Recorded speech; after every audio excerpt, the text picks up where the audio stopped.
بسم اللہ الرحمن الرحیم۔ وہ شخص انتہائی خوش بخت ہوتا ہے جو دوسروں کو روشنی اور ہدایت کی طرف لے کر آئے، اور اس کی بدبختگی میں بھی کوئی شک نہیں ہوتا جو دوسروں کو الٹے راستے پر لگاتا ہے، گمراہ کرتا ہے۔ سورہ آل عمران کی 69 نمبر آیت نے بیان کیا کہ اہل کتاب میں سے ایک گروہ دوسروں کو گمراہ کرنے کی کوشش کرتا، خاص طور پر ایمان والوں کو۔ آئیے جانتے ہیں قرآن حکیم کی اس آیت کو۔ ارشاد باری ہے، وَدَّتْ طَائِفَةٌ مِّنْ أَهْلِ الْكِتَابِ لَوْ يُضِلُّونَكُمْ۔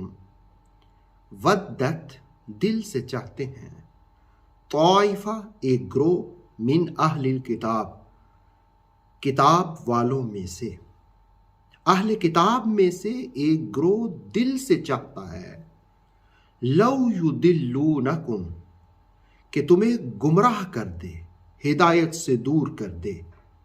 A section of the people of the book intensely desire to somehow lead you astray.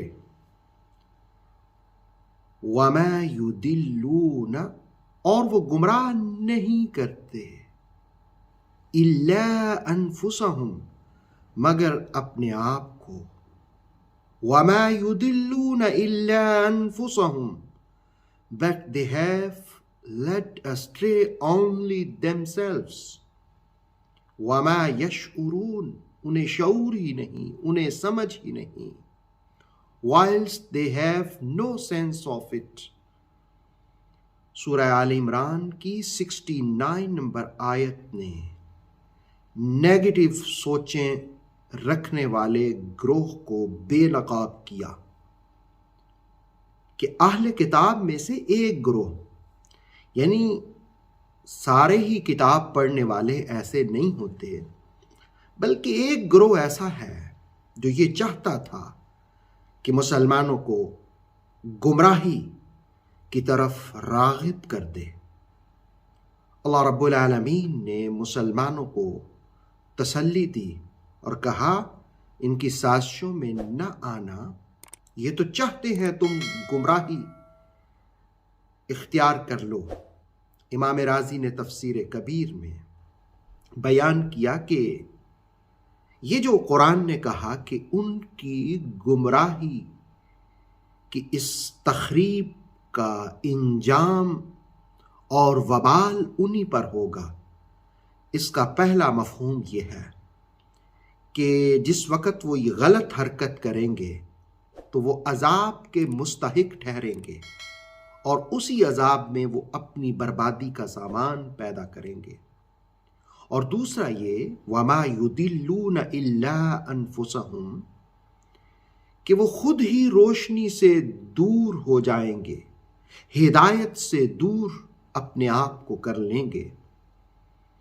اور تیسرا یہ کہ جو پکا مومن ہوتا ہے، مسلمان ہوتا ہے، وہ کسی کی گمراہی سے گمراہ نہیں ہوتا۔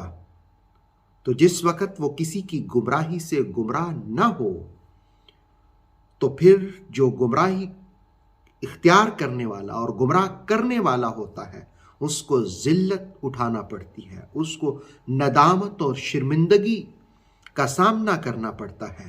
تو قرآن مجید نے کہا وَمَا يُضِلُّونَ إِلَّا أَنفُسَهُمْ، اس سازش کا شکار وہ خود ہی ہو جائیں گے۔ اور آیت کے آخر میں یہ بات سمجھائی گئی، وَمَا يَشْعُرُونَ انہیں شعور ہی نہیں، انہیں سمجھ ہی نہیں۔ یاد رکھنا اللہ کی نعمتوں میں سے ایک نعمت شعور ہے، آگاہی ہے، سمجھداری ہے۔ وہ شخص کتنا بدقسمت ہوتا ہے کہ اس کی سمجھ چھن جائے، اسے شعور ہی نہ ہو۔ قرآن حکیم پڑھنے والوں، زندگی کے ہر معاملے میں شعور کی ضرورت ہوتی ہے، آگہی کی ضرورت ہوتی ہے۔